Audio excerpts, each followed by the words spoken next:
আশা তো করছি যে আমার 2টা সিনেমায় রিলিজ হবে প্রোডাকশন হাউস থেকে, এরকমটাই বলা হয়েছে। বাদ বাকিটা অলরেডি তো আমাদের নাগপুরের কাব্য 2টা পোস্টার রিলিজ হয়ে গেছে।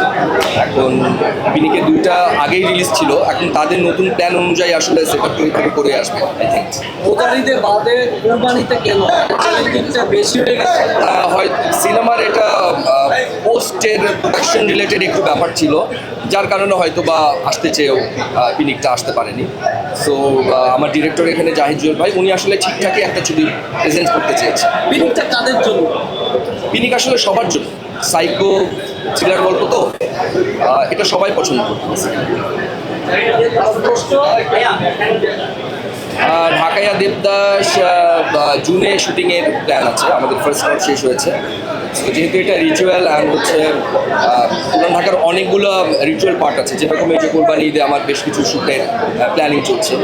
এরপরে দেখা যাবে যে জুন থেকে আমাদের কাজটা পুরোদম স্টার্ট হবে, আমি যতটুকু জানি এখন পর্যন্ত।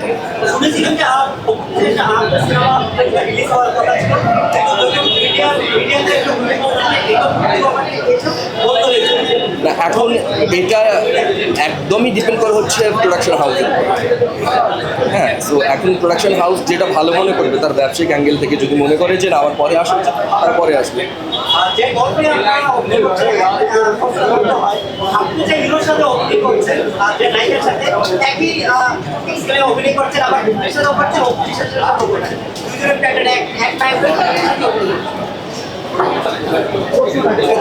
এটা তো অনেক ভালো খবর না, কিংবা অনেক ভালো লাগার তো একটা বিষয়, দুজনই বড় হিরোইন।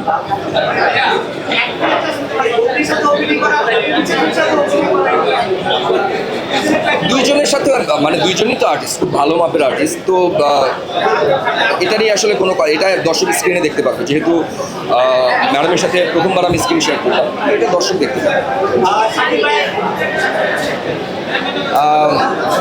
আমি তো 3-4টা ছবি পোস্ট কাজ রানিং চলছে, আর বাকি কথা চলছে।